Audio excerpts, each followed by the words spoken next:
Alright, so one of the new mods in Phantom Liberty is absolutely busted and triggers way too often. Plus we have additional ways to become almost completely immortal, gain insane amounts of damage, especially for quick hacks and net running, and many more special new unlocks you should definitely keep an eye out for when you're jumping in fresh. So today we're gonna take a look at some of the best and worst new cyber mods you should definitely keep an eye out for. So to buy the new cyber implants, you're going to have to head over to any Reaper dock in Dogtown. These are the only ones that sell the new cyber implants. And yes, this also includes the Axolotl, which if you were too lazy to get it from Regina Jones gigs, or if you are way past that point, you can just buy this amazing cyber implant from any of the Reaper docks over here for that massive minus 10% cooldown for every enemy that you take down. But like I said, net running gets a massive bonus with two very important cyber implants here. So the best by far is going to be the Cyber Somatic Optimizer. This gets a massive 100% critical chance with quick hacks. This is significantly higher than the previous best Bioconductor, which was only sitting at 35%. So that is going to give you a massive boost in damage. Now this is going to set you back about 8 max RAM, but if you upgrade this 2 times, it's going to bring that down to only -4, which is still manageable. You can just get a better cyber deck and maybe upgrade your RAM a little bit with some of those shards, and you're going to basically be back at it and go against any enemy because you're going to deal a ton of damage with the quick hacks. There's also the other one, this right here called the RAM Reallocator. So this is slightly better than the Chameleon upgrade. That one had a bit longer cooldown of about 100 seconds. This one starts at 85 and you can bring it down to 75 if you upgrade this 2 times, but still good at recovering 23% of your max RAM whenever your RAM falls below 20%. Plus it gives you a bit of max RAM as well. Now, in terms of some of the others, of course, for the arms, we're not getting anything. You still have the same old options, Gorilla Arms, Mantis Blades, and so on. So we're going to jump over these and go straight into the skeleton. So the new one over here is going to be the Rara Avis. This is going to give you a straight up 35% armor, which is absolutely massive. I believe that this is bigger and, well, much better than the counterpart called Parabellum, which only gives you 10 or, well, 13%. But you can, of course, upgrade these and gain a little bit more. Now, for the nervous system, we have a bunch of very strong options, and a really cool one is the Deep Field Visual Interface for any character that plays with sniper rifles or for very long range kind of characters. So this gives you a massive critical chance increase the further you are from the enemy, up to 95% at 90 meters. So this is going to make your sniper plays, especially out in the open, just insane. You're going to deal basically one shots, even on the hard difficulty. And depending on the sniper that you're using, you can deal like thousands of damage. In my case, I was just doing some tests over here with a build that doesn't even invest any points into snipers. So yeah, you can already one-shot it like that this way. Now, I really thought the Revulsor is going to be an upgrade to KhrazeGaming, but unfortunately, it's actually to the Reflex Tuner. However, it works slightly different, so it's still going to give you the slow time by 60% when you drop below 25% HP. However, it won't slow down your movement, which is actually huge. So I actually found this to work slightly different than it says it does. Well, first of all, it doesn't just trigger at just below 25% HP. It actually does so like almost all the time as long as the cooldown resets. So at least for the build I was going with, which had a ton of mitigation, for some reason this was also triggering at full HP, which meant that every minute I was getting slow time effect, kind of like going with a half of the adjacent Avis 10, which is really awesome. Second of all, it also doesn't seem to stop any of your movement, and this includes attacks, which means if you combine this with a Berserk, for example, you both get the slow time effect as well as the massive attack speed, while everybody else is going to be slowed down, which is going to give you again that massive advantage that you can totally use. This is much better than the other one. I'm not sure if it's bugged, by the way, but it's totally worth checking out for just the way it works at the current moment.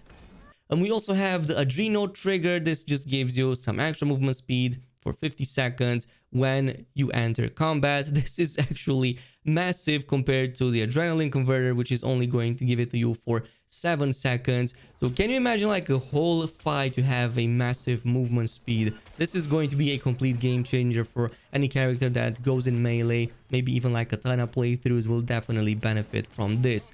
But in my first playthrough of Phantom Liberty, my go-to upgrade was in the Integumentary system, the Chitin right here. This is an extremely good defensive ability to have, or well, not ability, but like an upgrade, because it gives you by far the highest amount of armor. So if you get like the plus version of this, which it seems you can totally do, even if you don't upgrade this, you can just get like a 232, which is going to be really big. But its biggest positive is the fact that it gives you a whooping 200% to your health regen rate, assuming that you have like those 20 max points into body.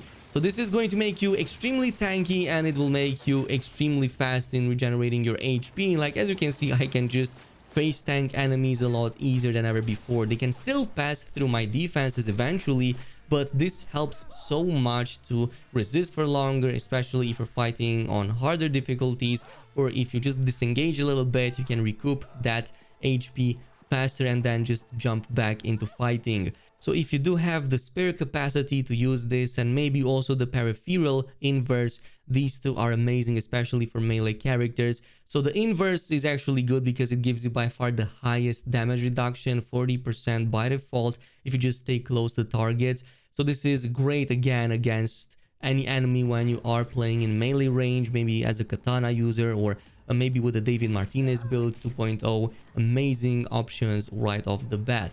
Jumping into the next section, we of course have the operating system, and surprise, there is actually a new addition over here. It's not an operating system per se, but actually this zero cost item called the Chrome Compressor. So this just adds you a ton of cyber capacity without doing anything else, and the plus version eventually gives you like 42, which is almost on the same level as the Edgerunner. Now I'm not sure exactly why you would ever do that, since many of the cyber implants and like the operating systems are extremely good in the new update, but if you like really want something and maybe benefit from the extra cooldown reduction when you have full on everything equipped in every single cyber slot, you can totally use this as a bit of an extra, and then just move over to the operating system of your choice once you do have enough by default. Outside of this, in the face, we also have one that is really strong. We have the Kirashi Optics, which just gives you a massive critical chance boost by 30%. Now this is going to be amazing for any build and probably the go-to option, as you have more and more to spare in the capacity. This is going to cost 30 capacity, but in my opinion, it's very worth it, especially if you don't really care about seeing enemies behind walls or like noticing cameras and explosives. Usually on the melee builds, you don't really care about that. It only becomes important on net running and other types of builds, but not really for melee. So this can be a great option, but it's also an option for even snipers. Yeah, I said that you can totally use it as such, even if you are kind of losing a bit on the detection. Now in the hands category, we have a very interesting item called the Immovable Force. This is actually an upgraded version of the shock absorber, and actually something that stacks with the absorber to get double the recoil. It's one of the few that stacks with its basic variant, but I want you to pay attention to the effect at the bottom, because that's very big. So automatically activates effects for ranged weapons that otherwise only occur when behind cover. So previously we had a bunch of very interesting kinds of synergies from stuff like trench warfare and maybe even like the covering kill shot. Unfortunately, those were removed, but they provided bonuses like critical chance and damage when shooting from behind cover. We don't have any of those in the skill trees, but there might be some weapons that have behind cover effects, maybe extra damage or maybe extra other benefits. So if you find any weapon that has that kind of effect, that effect with a movable force installed is also going to get applied when you aren't behind cover, because it automatically activates whenever you have this on, which is absolutely big. So this is going to probably make precision rifles, assault rifles, maybe even some SMGs extremely viable, extremely strong with a bunch of changes here and there. So I didn't find one yet, but if you do have any weapon that has behind cover effects on it, totally let me know down below, because there is potential for greatness over here. Anyway, going over the circulatory system, I was a bit bummed by the fact that the new electromag recycler feels a bit weak for the cost that it has. It only gives you 4% heal and stamina back when you hit an enemy with a fully charged tech weapon, which is marginally better than the feedback circuit. So I don't think 40 points of capacity is worth it for the trouble, and neither I think is the asymmetric stabilizer. It only reduces your stamina cost by 18%. It does so for all of the attacks, but by this point, level 50 plus, you no longer have any issues with stamina, be it melee or gunplay kind of builds. And last but not least, we have the legs. Now, I was a bit torn on this one because the Leroy ligament system seems weak in practice, but it can be potentially good for one specific build. So this gives you an 80% movement speed by default, which you can upgrade to like 20 plus, but it could work theoretically with Sasquatch's hammer, which doesn't let you double jump. So you kind of waste the double jump ligaments on that one. But if you use this with that build, you can potentially move faster and kind of solve one of your biggest issues, which is being a little bit immovable. So you can totally add this in that synergy and gain the massive damage bonus from Sasquatch's hammer. But that's probably the only one I would use. Literally any other build would make better use of the double jump, especially with the air dash. There's also a very interesting new cyber implant that gets its own access, which is the behavioral imprint synced faceplate. And this lets you kind of change your identity, your face, but most important, it can be used to easily escape cops. So essentially, let's say you're chased by cops, you manage to escape, kind of hide behind the back alley. You can just activate this, and a couple of seconds later, all the 5 stars that you have are going to be completely gone.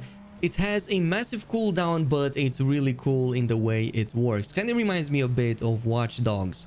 So yeah, some really good options as well as many stinkers, but again, if you stick with the ones in the first half, you're going to have a ton of benefits. In the meantime, totally check out some of the other videos I made, including some of the cool new iconic weapons you can find in Phantom Liberty, and also all the 9 data point locations if you want to fully unlock your relic skill tree right away. That's actually a really important one. Thanks so much for watching, and I'll see you in the next video.